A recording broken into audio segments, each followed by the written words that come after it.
CAA के नाम पर दंगा करने वालों का सच सबके सामने आ चुका है कि राजनीति से प्रेरित लोग थे और इन्हें मोटी फंडिंग हुई थी। यूं ही बिना पैसे ये धरने पर जाकर नहीं बैठे थे, ये सभी लोग फंडिंग के बल पर धरना दे रहे थे। और ये हम इसलिए कह रहे हैं क्योंकि जांच एजेंसियों ने इसका खुलासा किया।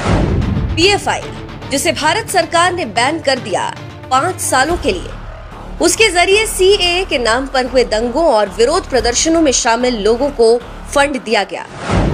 वहीं सबसे ज्यादा हैरान करने वाली बात ये सामने आई है कि बिल्किस दादी, जिन्हें टाइम मैगजीन ने दुनिया के 100 ताकतवर हस्तियों में शामिल किया था, उन्हें पैसे देकर धरने में बिठाया गया था। जी हाँ, चौंकिए मत। वैसे आरोप तो पहले ही लगते आए हैं, लेकिन अब तो खुलासा भी हो गया है। दरअसल समाचार एजेंसी IANS के मुताबिक पूछताछ में खुलासा हुआ है कि दिल्ली के शाहीन बाग में सीएए NRC के विरोध में चले धरना प्रदर्शन में बिल्किस दादी को राजी किया गया। खुलासा ये हो रहा है कि पीएफआई से जुड़े एक संदिग्ध शख्स ने बिल्किस दादी को इसके लिए तैयार किया था। आपको बता दें कि पीएफआई पर बैन लगने के पहले से ही कार्रवाई जारी है और देश के 15 से अधिक राज्यों में पीएफआई के ठिकानों पर छापेमारी हुई है। वहीं दिल्ली NCR में पीएफआई के खिलाफ छापेमारी की गई है और इसी बीच खबर ये आई कि जांच में खुलासा हुआ है कि पॉपुलर फ्रंट ऑफ इंडिया के कुछ संदिग्ध सदस्य दिल्ली में चक्का जाम की योजना बना रहे थे। शाहीन कौसर और पीएफआई के अन्य सदस्य दिल्ली भर में चक्का जाम की योजना बना रहे थे। इससे दिल्ली की कानून व्यवस्था भी प्रभावित होती। खबरों की माने तो दिल्ली पुलिस अधिनियम की धारा 65 के तहत पूछताछ के बाद रिहा किए गए शाहीन कौसर ने अखिल भारतीय नागरिकता संशोधन अधिनियम के विरोध में अहम भूमिका निभाई थी। विशेष रूप से कौसर ने ही 84 साल की बिल्किस दादी शाहीन बाग में धरना देने के लिए तैयार किया था।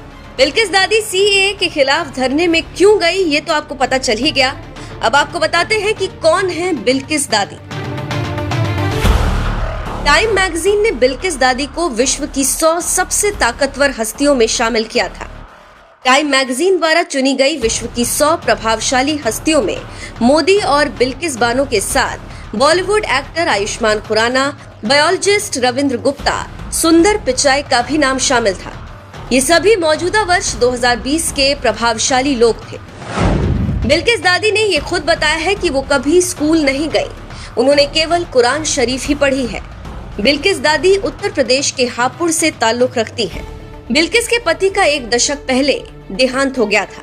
फिलहाल वो दिल्ली के शाहीन बाग में अपनी बहू, पोते पोतियों और अपनी 2 बहनों के साथ रहती हैं। अब जो खुलासा हुआ उससे तो ये साफ हो गया कि देश में दंगे भड़कते नहीं, भड़काए जाते हैं। लोगों को तैयार किया जाता है।